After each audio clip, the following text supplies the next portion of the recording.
Welcome everybody to the Body Talks. Hello, Iris. Hello, Chloé. I'm excited to be here with you.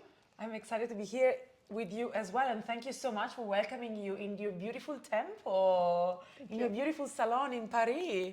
Wow, what a stunning place. You just showed me around and I'm like stunned by the art, the energy. Like the energy is like, wow, it's something else. It's like very powerful, very feminine, very empowering. Yes. Wow. Thank you. Yes, it was important for me to create a space first for myself where feminine energies flows, and in the beginning it was my atelier. I worked out from here, but then I had a lot of requests from other artists, from other friends, from musicians to open it up. So I open up this place to other artists who love feminine spaces. Amazing. So Iris Brosch, right? Brosch. Yes. You are, for people that know you today for the first time, you're a beautiful artist, photographer, performance artist, visual artist, and you work with the female body, you work with femininity, with power, with feminism as well. And we can see a lot of your work around. You send me some material in video format, like it's incredible, and I'm so, yeah, I feel so privileged to be here in your space and to talk to you about your own body, but also the bodies that you had the privilege to work with, the body of your late friend Shire Hite, and so on. So let's begin. Yes. Where should we begin? Where should we begin? Usually I begin this podcast connecting with our bodies. So what I usually do is invite my guests to take 3 deep breaths together so that we can close our eyes and really listen to the body and what the body has to say today. So what are you bringing to the space today with your body? And we start from that. And then we go into all the topics, all the politics, but us and our bodies kind of like is the starting point. So let's have this breathe. So I invite you to just put yourself comfortable, if you can, to close your eyes, and I invite everyone else that is watching that can also take 2 minutes to do this practice with us and land wherever they are. So it's going to be 3 breaths. It's going to be inhale for 4, pause for 4, and exhale for 8.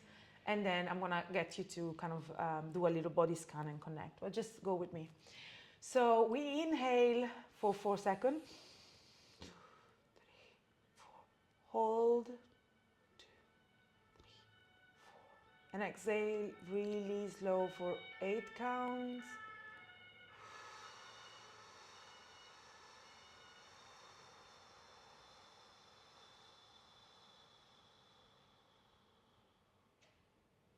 Inhale for 4. Pause. 2, 3, 4, and exhale really slowly for 8.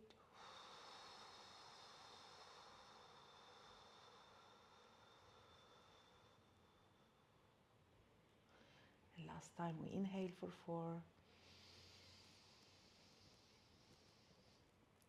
Hold. And the slowest exhale you can do today.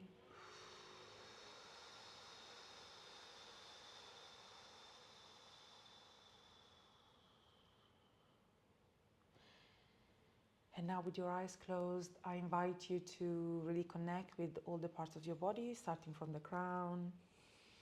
See if there is anything that has a message for you, would like to say something that is like, oh, you ignored me for a while, or I tell you all the time. So from the crown of your head, connect with your face, with your temples, with your nose, with your cheeks, with your lips, with your head, the back of your head, with your ears.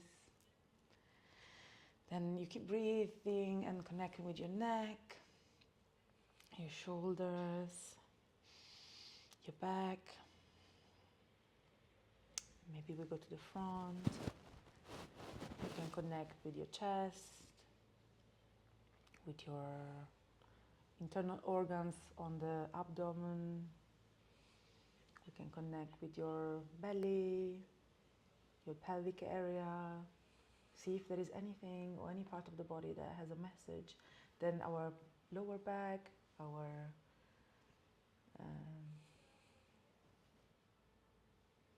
back, our legs. Then we go down the legs. We connect with our ankles and our feet, the toes and the root of our feet. With no pressure and at your own time, but I would love to know if any part of your body today wants to say something to you or has a message for us.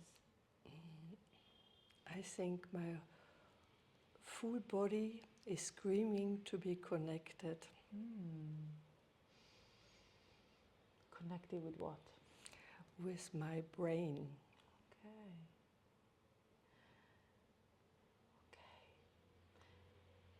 Would you like to expand? Is it just today, or is there recurrent scream from your body?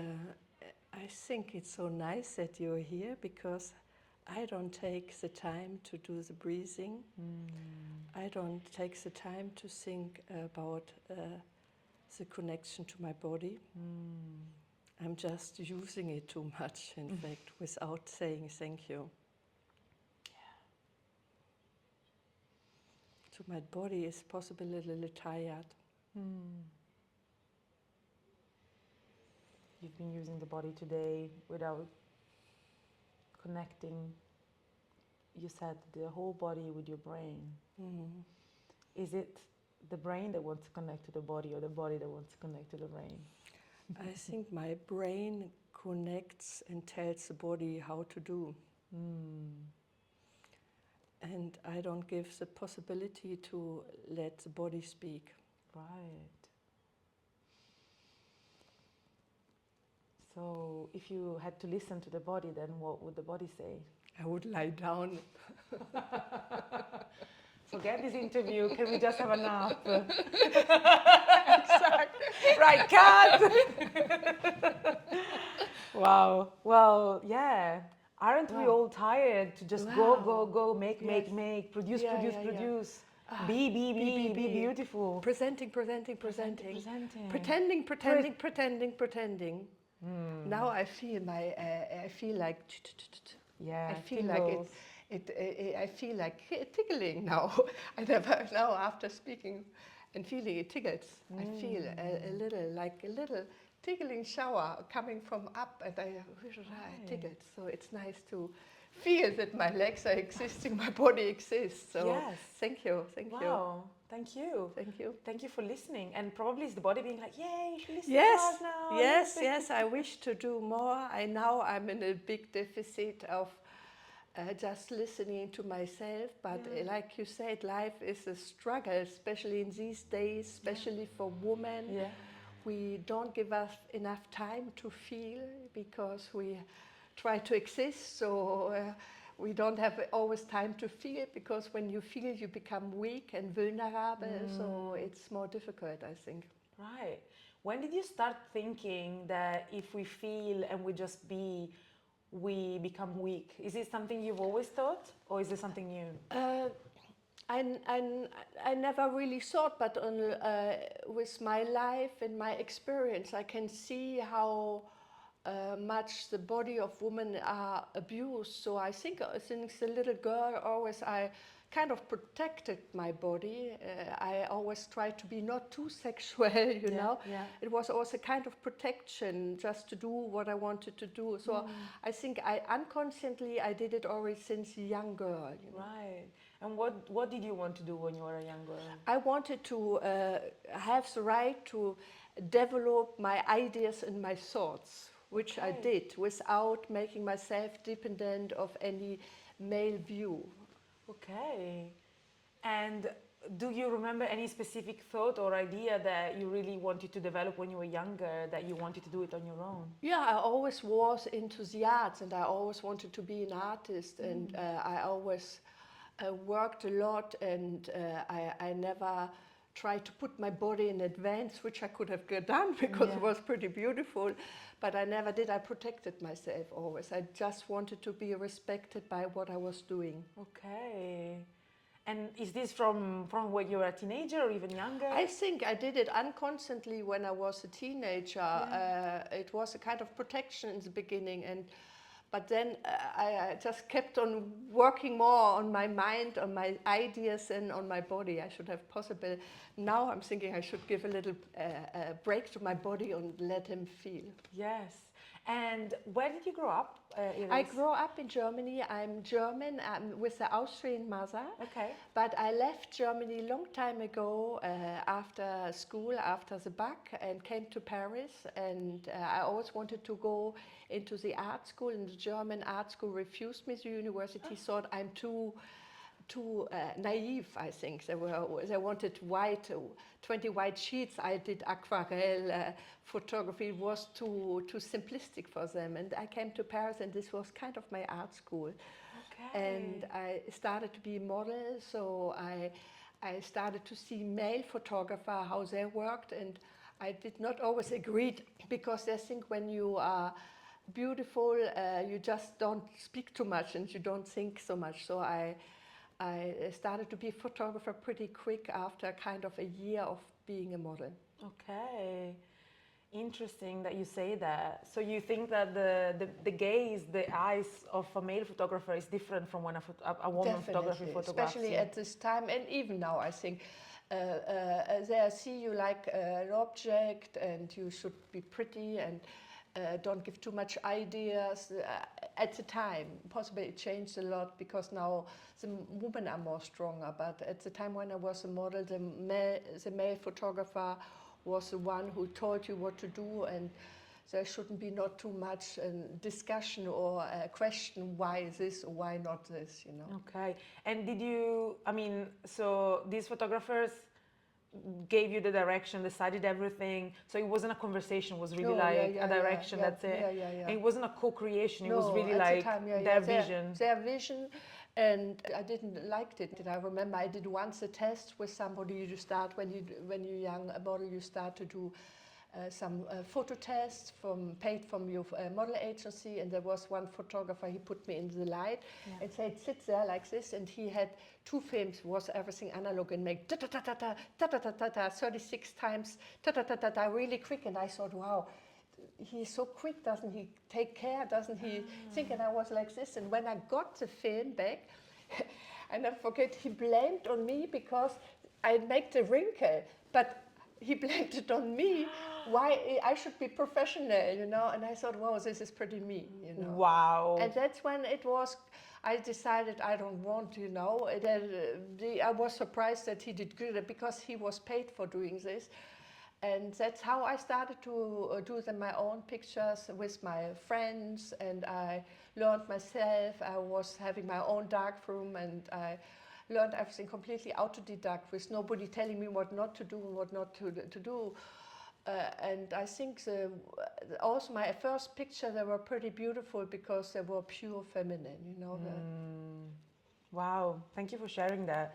No, it must have been so irritating to be told that you're doing it wrong, when the photographer should look at you and tell you what he wants. Exactly. So, and I thought, wow, but I was so shy and timid, I didn't know, but this shocked me. The attitude shocked me. How can they do this? No way of working something beautiful out together, then blaming you for doing it wrong. So, but at the same time, I stopped and I started to do my own photography. Absolutely. Well, I'm not surprised, but I'm sorry that happened to you. Yes. It's good that you then took the occasion to actually just develop your own practice. Sometimes when bad things happening in your life, the most important thing is don't take it personally, get up again. Yeah.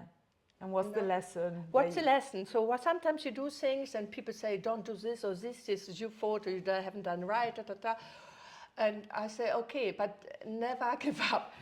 If you do something which other people say it's wrong, there's something right in it, in fact. Absolutely. And so you've started photographing other women, mainly, I guess. Yes, a lot. And working with other bodies. So see also the vulnerability behind the camera, behind these bodies. Yes. Is there any kind of like commonalities between people that were photographed by you and their relationship with their own body? I think they felt like I'm a woman, and I knew how I wanted to be. So I think one of my biggest quality was that I gave them the possibility to do like they wanted, you know. And even if sometimes you're not so sure about your body, about your own vision, so when I could feel somebody, then I said, oh, let's try go there and this and this and this, and then later you can do always a selection of what's good, what's not good. In fact, I became once with their idea. Sometimes even if they didn't have an idea, then you develop it together, you know. So Absolutely. I think at the time, especially there were not so many female photographers. They enjoyed to be photographed by me because it was also like a kind of an auto-portrait for themselves, because I put myself back just in the moment I needed to put myself in, you know, so I had not this ego like this male photographer. I just knew, you know, and when I see that the model needs some direction, I help. But sometimes I think everybody has a body, and everybody lives with the body, and everybody thinks also certain positions are nice for the body. And so you take first the position like this, but then if you trust somebody else, there can be guidance and say, oh, try this. And then you develop something, and then you see your own body, even in position you thought it's not nice, oh, finally it looks cool, you know? Yeah, absolutely. It sounds like again, like a co-creation. Yeah, co-creation. Yeah, co-creation. So that comes from listening. From listening, both sides. Both sides. Both sides. And the listening, I think it was like key. It's key in general when you create, and I don't know if we want to go directly to Share now, but while I was preparing my work, I was thinking something great that Share did with her reports and with her work is that she didn't just talk about how people felt about their bodies. She listened to all these thousands and thousands of women sharing how they felt about their body, how they felt about their sexuality, about their relationships, their feelings, their body parts. Like, she was listening, and I think that the listen is the really key part that as female or feminine or women or anyone that is able to actually embrace this part of listening, this quality is bringing to the table. Yes, so well said. Yeah, Shire Hite, my dear friend, and one of the most important feminists who sold more than 50 million books in the 70s. It's not 50 million clicks, you know, 50 million went to the bookshop, paid a lot of money. So she started a culture revolution because she was a woman, and she listened the first time to millions of women, how they feel in a sexual relationship, how they feel in love. And she did it in a form which was anonymous, which so everybody could say. And at the time, the press were going against her research because she was just in advance of time, and they wanted to find a way to make it look not serious. So the serious part was what was attacked before, the anonymous part that every woman could express and say how she feels during making love, how she feels her body when the man is making love to her. It was just brilliant and new at the time, and it's a pity that men were so scared, and also women at the time of her researches, because her researches would bring peace and happiness to our society. Yes. Especially needed so much in these times of war and sickness. Absolutely. And for context, if people don't know who Shire Hite is, Shire Hite was an author and researcher and amazing feminist, avant-garde feminist at the time, and she wrote this Hite report and more than one on different topics. But she sold, as Iris said, like millions of copies, and ask people to write about their feelings, write about their sexuality, their sex, how they were having sex, what positions, what's masturbation. Like, she was really getting a lot of data. So she used sort of like bodies also as to collect data to then free more women to talk about their bodies. So the reason why we're talking about Share is because when we met online, Iris, you were like, I would love to talk to you to the podcast, but also to bring some of the legacy of my friend Share, because it's so relevant nowadays in your art and in everyone's like society right now to mention the work that Share did. That's why for people that are listening to us and don't know why we're bringing her up, we're talking about this beautiful, incredible woman that is also very much present around Yes. here. I can feel your presence. Thank you. So we go back talking about you as well, Yes. and your art and your relationship Yes. with your own body. Yes. But I wanted to just reference Yes, it's great. Share, because I think now it was a really, it's great. something that also you have in common. Yes, And I'm great. wondering, what point did you meet and did you become friend, and how did you, did Share's work influence your work? Yes, I in think a way? Definitely it did influence the whole female movement. And the sad thing is that most of the young people in these days don't even know Share Hite's name, because I always think when women becoming powerful and presenting a new way of society, how we can find happiness, then there were kind of silence. That's what happened to Shire Hite. She was silenced for her brilliant research, which nobody would say anything against it in these days. But at the time when she did it in the 70s, all the men were furious against her. There are big TV shows with Oprah Winter, all the men shouting at her, and also women attacking her. And in fact, she just gave women the right to pleasure, because one of the most important research points she said it was that a woman can have an orgasm easily, clitoral. I think it was 70 or 80% of all women she interviewed have easily an orgasm without a penetration. And when this became public in her book, the whole America was getting crazy, because the male people were thinking we don't need any more men, which was not at all her message. In fact, if the men would have listened to her, they would not take Viagra now, but they were just like jumping giants and trying to kill her message and silence her. And that's when she left America and she came to Europe, and that's when I was lucky enough to meet with her.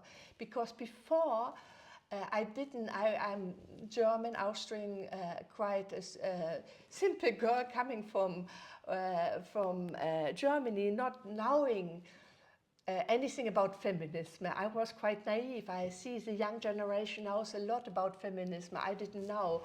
But I met Shire Hite, and I saw that there are injustices, which at the time I didn't understood, but I could see already, I could feel them a little in my work. But if you don't know that a woman is less paid than a man, you think if something is wrong in your work, it's because you blame it always on you. You always think the woman is the one who is responsible when things are going wrong. But you need to know that statistically it's always the woman, since Eva gave the apple to Adam, that we are always blamed when things are going wrong. Yeah, 100%.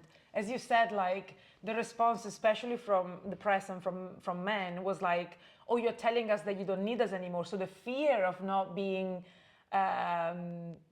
dependent on, independent, because they want to know that they have the power, and if you give the power to the women, they are like, "Oh my God, so we don't have the power anymore." That can't happen. Whereas if you give power to the women can share the power as well, but the men are too scared about it. So I saw the documentary. I saw how much she was criticized on TV, like attacked. Like it must have felt awful. Yes, she felt awful. So coming to Europe was for her finding herself back, and we did a whole a lot of pictures, because she knew whatever she was saying would have turned against her. So she kind of chose with me like her moyen, expressing a lot of things visually. And she also said to me, and I should have found this in the book, she says about me that she finds her own body through my photography. I have to give you this sentence. There you go. Yes, I love. she found, because she was also only working, being on TV, traveling, promoting her books, so she never had time to think about herself. And being here in France, in the French savoir-vivre, she enjoyed it also. And I will give you the text where she talks about me and what it made to her, which I wasn't conscient of the time, but it was, she gave me a gift to learn about the world, and I gave her the gift to make her feel like a woman again, because she had to just struggle and fight back whatever happened for her work. She wasn't expecting this. She thought it's good to say the truth and help women and help society, but the contrary happened to her, you know. Oh, wow. Wow. That really moved me. Like, what a friendship, like Yes. really that empowering each other in that way. Yeah, it's great, and it's also, she was older than me, but what I also think in these days, it's really important that, like you and me, we're a different generation of women. I think the real feminism starts when our generation gives what we have learned to the younger generation, because we know what's really going on, and then you can learn. So the most important thing is that women coming together outside of a male system, not just to please the men. That's, I think, really important. And I like this a lot about you, a podcast, because you give the woman the freedom to speak, because they feel they're in a secure place with you. Yeah, thank you so much. Yeah, that's what I'm trying to do, for sure. Like, and you succeed, because when women feel secure, we are capable to change this world to a better planet.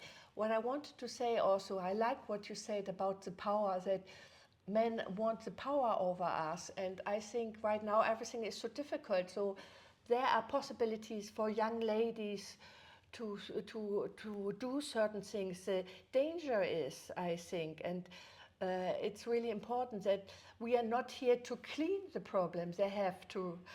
They have done, you know, Yeah, like yeah. all the houses. Women are always there to clean, and when everything is in order again, then the man sits in the position again and makes the money.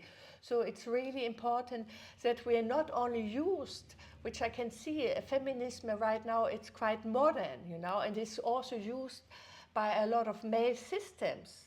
Interesting. You know, it's kind of hijacked by a male system, because it's so messy, everything right now. So we should not use feminism by a male system. We should have to create our own way of how we define feminism, how women want to see the world, not just to please the men and cover again something they want to cover. Wow. So how would you describe feminism from your lens? Feminism starts when you are not afraid of another woman. Wow. I think, especially in the same generation, also other generation, you know, that there is a real link between women. That's how feminism really starts. That women are together. Different generation is in fact pretty good. Different generation, because the older generation now thinks you don't know, and then the younger, it's learning, you know. It's like university. All the university are built on male system, so we have to create our own university of feminism to build it in the way we want it. So not being used by a male system. We are living in a male system for sure, and we are all trying to survive. Every woman, it's tough for every woman, you know. But it's important to give other women power, to have, so you feel your own power. But we're not there yet, but there's a great progress, I think. Yeah. And what do you think we need collectively to get to more female feminist power? We also need some intelligent men. Yes. I wouldn't exclude men, you know. Feminism never excluded men. And men have to understand that if they give up the privilege they had for centuries, doesn't mean that they don't exist. It's also good for them, you know. Because I think men are also feminine, and they can be also they can also show the feminine side. It's quite hard for men always to have these old cliches of being a man. So I think this is happening right now quite a lot already, that there is a gender search, who is what, that all the roles have to redefine, you know. So I think it's in the process, but important is that we women don't lose in all of it. That I think women and femininity in generally, not just women, I think the feminine spirit is needed so much to protect this planet. Wow.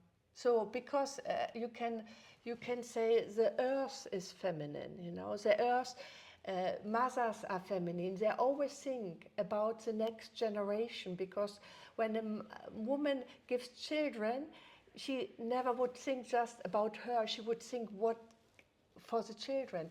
So it's going together, the protection of nature. A female spirit would never come up to penetrate the earth, to get more oil out, or to dominate the rivers. These are all male ideas, or the cannon, the war cannon.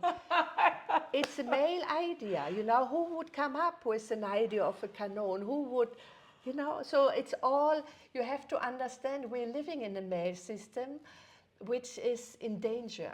So now we need more female energy. I think the men understand it too, and there's a little battle.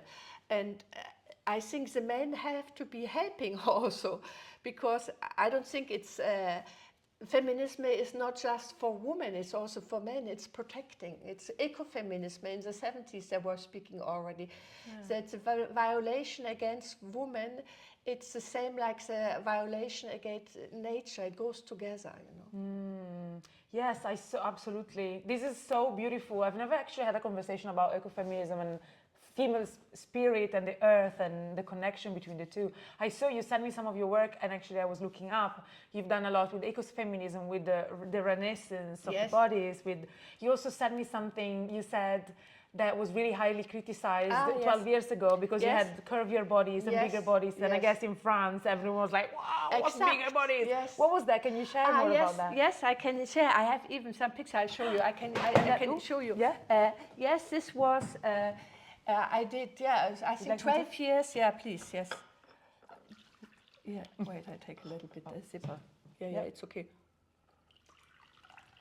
My background is fashion and advertising. I worked from Vanity Fair to Vogue to New York Times. And I always wanted to do in fashion rounder ladies. And I always asked the editors-in-chief and the stylists, oh, let's do a series on rounder ladies, you know, because I worked for all the biggest fashion houses. And I was always told, oh, it's not possible. We don't have the clothes. It's not possible. And I was thinking about Guernica from Picasso, where the ladies jumping, you know. I always thought I wanted to do this. And then I was in New York, and I was lucky to meet with a stylist called Annie, who was rounder herself. And she said, oh, okay, great, we're doing it. And we did, I think it was 12, or possibly even, I looked it up 14 years ago, where I did the first editorial on really round ladies. And I was really pretty proud of it. And I was thinking about the Venus from Willensdorf. I'll show you. I can send you these and later. And when it came out, I had a little like Cher also. I was criticized so much from the fashion people. How dare I am taking these pictures of these round ladies, and it's not fashion, and it's really bad to do this. Now nobody would say it anymore. You can see it all over the place now, rounder ladies. But at the time, a lot of fashion people criticized me for giving women more space, physical space. Wow. In fact, you know. And I show you. I can wait. I can show that. While you search, giving women more space. Space. That's what it was. In fact, that's what women. It's quite simple, because women, we are since little we are learned like sitting like this. It comes back to space. So if you're like this, you don't take a lot of space. Men, they are learned since little being masculine, taking space. So they are learned to take space. And this, it's just a metaphor for mentally, same thing. Mentally, we are like this. You know? There you go. So the fashion also reflects that. Yes, the fashion reflects it. And so I did these first pictures, and as you can see in the French Figaro later, it went all over. But I wish to have done more of the campaigns. I didn't do them, but it doesn't matter. At least I want to show you, because we can show them later. I sent you also in the, because I wanted to speak about something. I wanted to speak Yeah. about the Venus. The you Venus know. of Willendorf? Yes. Yeah, we can show afterwards. Yeah. I can put... You can put it here. Yeah. Yeah. The Venus of Willendorf. Yes. I always was interested in understanding the image of woman, and quite simple. When you start in history, this is the first lady which we were praying, existing 25,000 years before Jesus Christ. Yes. So this is the first human sculpture existing. And people were venerating her as a goddess. Goddess. And she has a sex, Yeah. and she has an anus, and they are supposed to be standing on something like a goddess, you know. They were glorifying her. Like a pedestal. Pedestal, exact. With large breasts. Large breasts. And curly hair. I think she could be black. Yeah. And nobody says this. In all the books, nobody says it's possible a black lady. Yeah, you know? yeah. So, and her, this is 25,000 years before our culture, you know. So it's nothing. Our culture is small, you know. It's a little bit more than 2,000-3,000 hours. So, and I like the breast, and I like the idea of taking space. And in the series, which I want to show you, we did a lot of, I had these ladies here, you know, they were rounder ladies. Yeah. And this was not seen at the time, you know. Now it doesn't shock anymore. No, exactly. But at the time it shocked. Yeah. It shocked, and I had one lady, she was really round. Now it's everybody you see it. Yeah. But at the time I was so much criticized for it. That is crazy. That, you know, it's hard when you always criticize. Yeah. So everybody tells you it's bad, you know, because she looked like the Venus. Yes, she totally does. Incredible. And everybody, I had to defend myself, you know. Look how beautiful. Gorgeous. And also, I see here some shibari. That's also bigger bodies and pleasure, which is something you don't see really often. Exact. That's what I thought was always important. Yeah. There was, this I did the line up also, you know. I love it. And the pleasure, because at the time also a little later they had then the Dove advertising, you remember, with all the white shirts, but there were the first time they showed real bodies of real women, but they were unsexy, there were no sexuality. Done by men, of course, they didn't call me. Men, of course. And the whole idea, you know, because, that's a little bit the pretension always of being, it was great that it was nice to see the real bodies. But I was always thinking, why do have real bodies not the right to be sexual? The Dove campaigns, the first were exactly unsexual, you know. You put Claudia Schiffer in an ugly thing like this, the trousers, no sexiness. But why do they have to do it with supposed to be a political great statement? All women are included, yes, but no sexuality. So they had included every body shape, but the women were not allowed to be sexy. You see, so that's nice that you see. You see in the picture they are still sexy. You know, because you can be round and sexy. You know? Whoa! Yes. Yeah. So this was, and there's a great video I sent it to you. You know, I just wanted to show you. So this was, this was long time ago. You know. Yeah. So it wasn't an easy story, you know, or I like this. This was a lot painted and it went over viral, you know. This is a great one too, I like it too. And there's a softness too, and looking at her own body and feeling it too. Yeah, that's very my work, like looking at the bellies, I love that, really relate with this I one. did this, a long time ago, and touching it and enjoying it too, you know. At the time, she didn't know, she never did this, I had to say, oh, touch it, show it. Yeah. Because they will always teach these girls, don't show it too much. Don't show it. Yeah. Wow. Oh, wow. I sent you these pictures. Fantastic. So you can Thank you. Yes. Wow. So in a way, you empowered a lot of women also to just reconnect with their physical bodies. Yes. And feel empowered to also like feel pleasure and like celebrate this pleasure. Exact. Celebrating pleasure is also another thing which helps feminism, I think. it's important to celebrate the body, also celebrating sexuality. It's a little difficult because the boys are a little behind now. It's a little difficult, but I think sexuality is really important. You know, sexuality creates life, and there is it's a little lost because it's only pornography existing, and anything else beautiful about two human beings meeting in a sexual form doesn't exist really officially, you know. So it would be nice, and I try also to work on body connection to other people, you know, man, woman, woman, man, you know.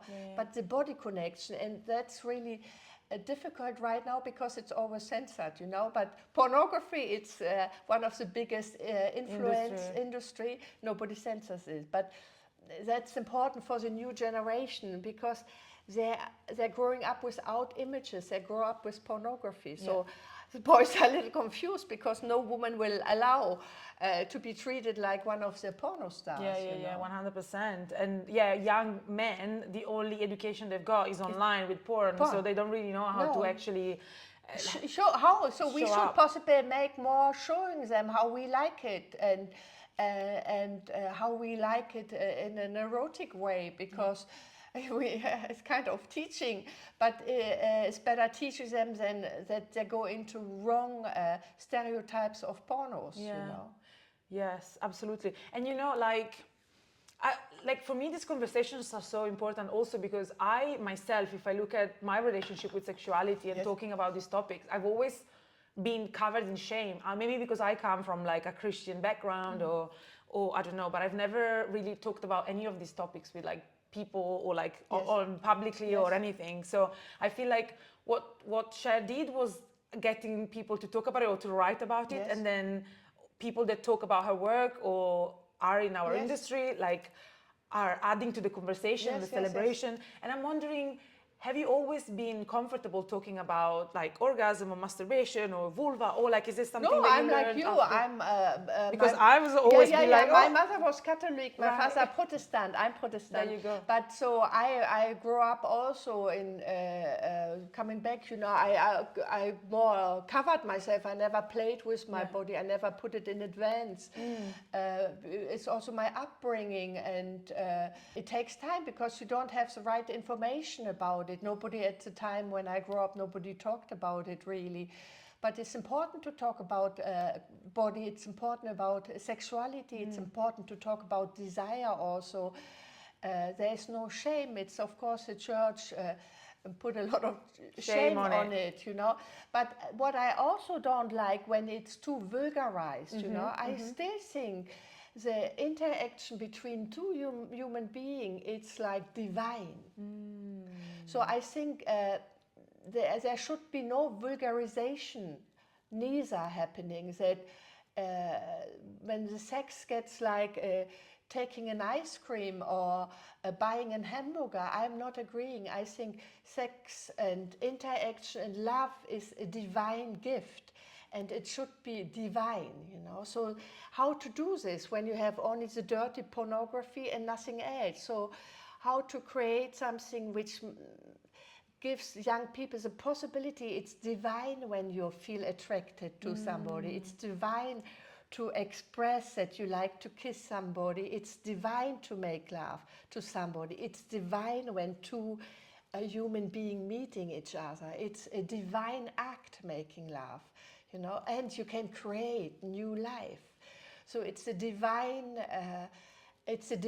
gift the universe gave us, so we have to protect it. And the problem is it will be now kind of taken over by the industry, because the divinity will end up in medicine, you know, like artificial. They put everything together, you know, in the science, making money out of putting a sperm and egg together. I think the most important thing, and Leonardo da Vinci says this, when two energies are meeting and making love, there's something special happening, and you create something. Leonardo da Vinci, who was an illegal child, you know. So there is something when two people meeting each other, there is something divine happening. And this energy is great. It's nature. In fact, we go back to nature. I think it is important. Sexuality, we need to redefine it completely, and taking the shame out, but still keeping sacrality. Yes, the divine part of the human. It's the divine of the human, in fact. Wow, I love that. Like going back to the nature models instead of to Yes. artificial models. Yes. And go back and really. Yes. The nature tune shows in everything. again. Nature shows everything. I think the nature will help us a lot. It's already us when you go, we are all in cities and or in the computer, and just the nature. We have to go back to nature. I think nature will bring a lot of clearness to all our minds, and then we need new podcasts, new ways of talking and expressing. So, because what we are doing, other people will listen to it, and there's inspiration, but in the way we like it, for the next generation, because we are just a little part. If you think about 25,000 years of Venus, what are we? We are just a little thing. Tiny bit. Wow. I like the idea of body and beauty. Everybody is beautiful. It is if the body and the mind is all together. Everything.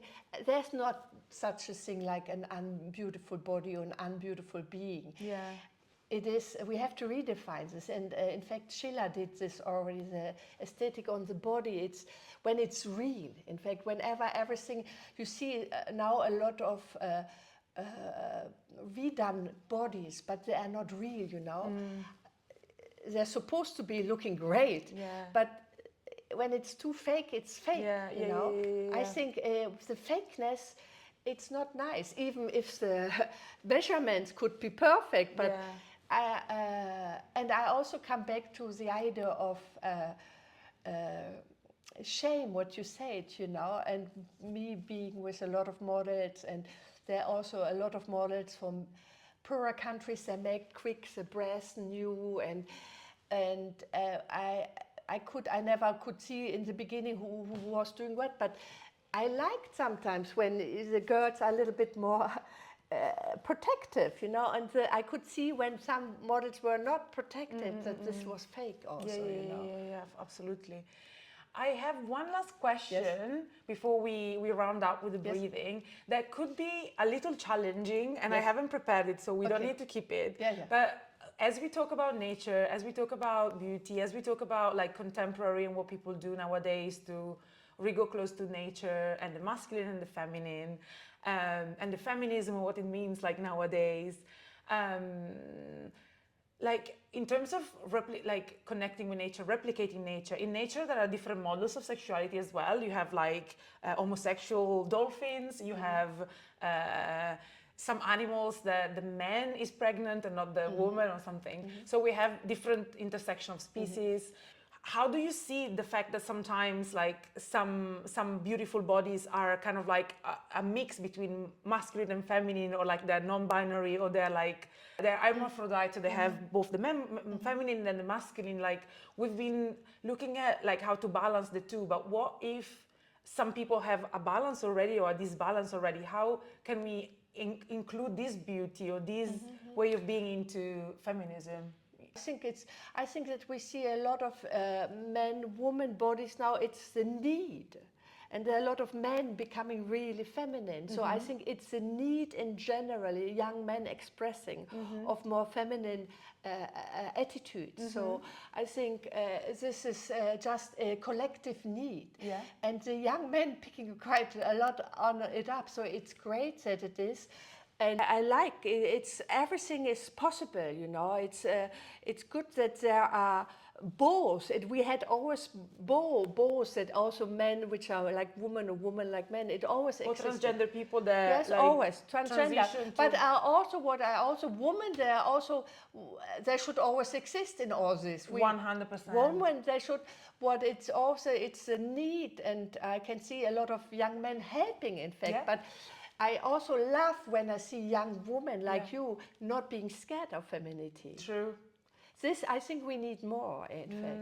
You're I right. like when I see strong women being also really woman, you know. It's nothing more beautiful than seeing strong, beautiful women, you know. Yeah, So, 100%. I understand that. And I have been working on myself and my own confidence, also modeling, also take like to be able to re-embrace my body and my femininity, because I have been, especially living in London, like I always dress up, I cover myself because I want to protect myself, but sometimes when I feel safe, like I'm in here, I'm like, let me just embrace my you look like a femininity. Venus. Yeah, Thank yeah, you. yeah. So it is empowering to also see other women Yes. that embrace their body, or other people that embrace their body, and then sometimes also allow themselves Yes, to it's be good. visible. Yes, it's great to be visible. Like this looks great, but in certain, you should not go into certain quartiers, for example, like this. I'm telling this a lot. I My know. assistants, sometimes the girls, they think, oh no, why should I change? But you have to go now where you go. You have to have a safe place Yeah. surrounding you. Yeah. And then it's great to enjoy and the beauty of your arms and your long silhouette and the beautiful breasts. Yeah. It's nice to enjoy, you know. This I did also when I was younger, and I should do again. Because age is another thing which hit everybody. 100%. But it's good to just take the time. It's a little bit like the breathing we just did. Looking in front of the mirror and loving them, yourself, Yeah, you know. I yeah. don't do this anymore, but I did it sometimes when I was younger. It's good to look at yourself, looking at yourself, putting cream on, taking care of your body, Yeah. taking care of your dressing, taking care of your hair. It's good too, you know. 100%. It's good to enjoy. A body is a gift. Yeah, 100%. And I see more and more older women actually embracing themselves, Yes, modeling, that's great. being influencers, Yes. like showing up and Yes. showing how gorgeous Yes. olding, Yeah. like Aging. Yes, aging yeah. is, It can you be. know? It's nice. And when you're older, you don't need to deal anymore. In your age, it's the best age ever. I tell you, I wish somebody would have taught me at your age, because there is no problem. When you're young like this, everything is perfect. Everything is perfect. Just enjoy. Yeah. Enjoy. And all the rest, all the little problems, put them in a box and burn it, you know. Enjoy. Yeah, Enjoy. but then, yeah, absolutely. And I'm enjoying, I'm trying, like, I promise myself I will try to enjoy as much as possible. But I also get inspired by all the women that say, look, now it's my time still to just like be me and keep enjoying myself. Some people think that they have an expiry date and then they just need to retract and go to bed and that's it. Whereas I see more and more women that like embrace their beauty, their sexuality and their everything also when they age. So that's incredible. That's I think good, it's a conversation that, well, now maybe we don't have time for it now, but like you brought it up great, and I'm like, that's so important to actually talk about it. Yeah, because there's nearly, in the fashion industry, there are not so many sexy images, you know, because it means also older people, they're supposed not to make love anymore or what, you know. But same thing, like it's such a limited vision on how sexuality should be or who should have sexuality. So that's another way, another thing to talk, yes. Yeah, absolutely. Iris, wow. I mean, I would stay here for hours and hours, drinking tea, having a croissant. You didn't have your croissant. You have to have your croissant.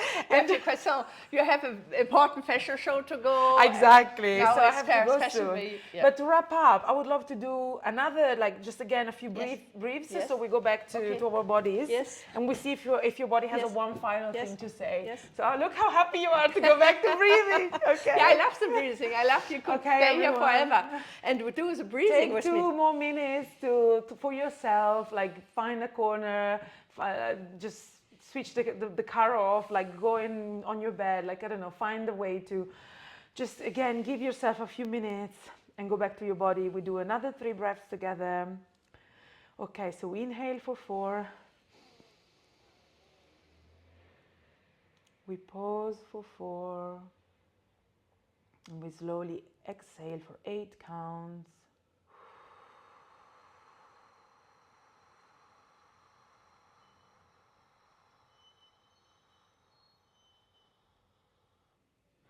Inhale for 4. Hold. Exhale for 8.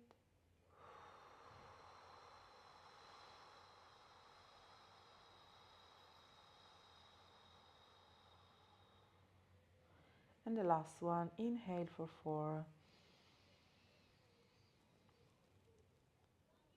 Hold. And exhale for 8.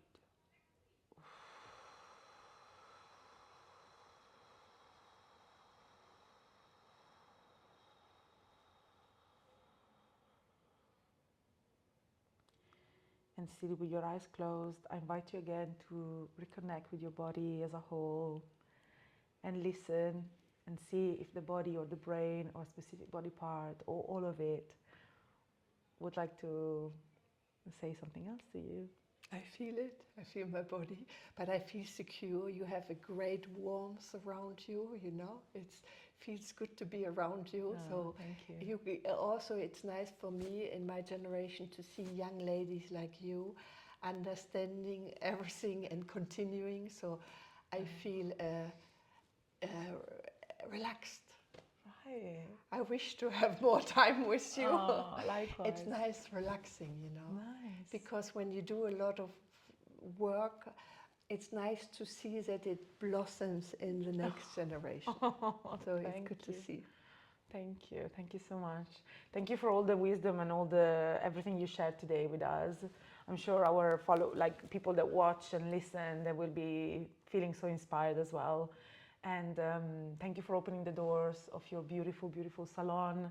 And yeah, hopefully I come back soon and have another croissant and we carry on the conversation and we do more photos together. Yes, and great. This carries on. Great. But thank you so much, and thank you everyone. Where can people find you and your work online? There are different ones. My Instagram is Iris Brosch. I also offer a special photo session, nudes a lot. I have also for couples, I do a lot of nudes. Also for women, also women a little after menopause, also younger, to redefine the body and really reconnect the body. Wow. A little bit what you do on the podcast, I do it visually because it's nice when you see yourself and think, oh, it looks beautiful. Wow, amazing. I will put all the details in the show description and on YouTube so people can read and click and go look your work. Perfect. And thank you so much again. Thank you so much, Chloé. It's such exciting to be here with you. Yeah, likewise. Wow, thank you. 2 and 3, we're in France. Yes. 3 kisses. Au revoir, merci beaucoup. Good. Amazing. You had no croissant. There you go. You should have the croissant a little bit.